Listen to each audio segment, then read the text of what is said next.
மேஷராசி நண்பர்களுக்கு நிறைய நல்ல விஷயங்கள் நடக்கிறதுக்கு உண்டானதாக, அதாவது உத்தியோகம், அதே மாதிரி பார்த்தீங்கன்னா பதவி, பேர், புகழ், அந்தஸ்து, இது போன்ற சின்ன சின்ன ஒரு விஷயத்தில் கான்சன்ட்ரேட் பண்ணுவீங்க. என்ன சார் பதவி, பேர், புகழ்ங்கிறது பெரிய விஷயம், நீங்கள் என்ன சின்ன சின்ன விஷயம் அப்படின்னு சொல்கிறீங்களே அப்படின்னு பார்த்துட்டிங்கன்னா, அவங்களுடைய தொழில் ரீதியாக ஒரு சின்ன ஒரு ஹைப் கிடைச்சாலும் ஒரு சந்தோஷப்படுவாங்க. ஆஃபீஸ்லேருந்து ஒரு சர்டிஃபிகேட் கொடுத்துட்டாங்க, இந்த மந்தில் நீ தான்ப்பா சூப்பர், நீங்கள் தான்ப்பா சூப்பர் அப்படின்னு சொல்லிட்டாங்க, அப்பா ரொம்ப சந்தோஷப்படுவீங்க. பேங்க்கில் என்னை பாராட்டிட்டாங்க தெரியுமா, எல்லாரும் சேர்ந்து பாராட்டினாங்க, இன்றைக்கி போனேன், அவங்க சூப்பராக என்னை பாராட்டினாங்க, இந்த மாதத்தில் நீ தான்ப்பா ஜெயிச்சு அப்படின்னு சொன்னாங்க.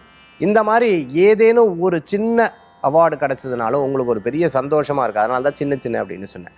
இன்றைய தினத்தில் யாரோ ஒருத்தர் பாராட்டினாலும் உங்களுக்கு ஒரு பெரிய ஆனந்த திருப்தியை தரக்கூடியதாக இருக்கும், ஒரு மன திருப்தியை தரக்கூடியதாக இருக்கும்.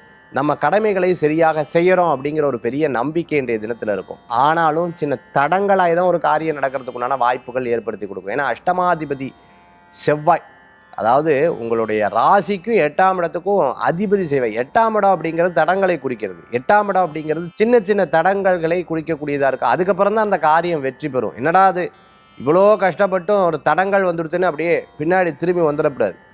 பின்னாடி திரும்பி வந்துட்டோம்னா போச்சு, திருப்பி 400 கிலோமீட்டர் வர மாதிரி ரொம்ப பெரிய தூரமாக இருந்துகிட்ருக்கும். அதனால் உங்களுடைய முயற்சிகளை, விடாமுயற்சிகளை, வெற்றி முயற்சிகளை நீங்கள் தொடர்ந்து செயல்பட்டிங்கன்னா மிகப்பெரிய பலன்கள் உங்களுக்கு உண்டு.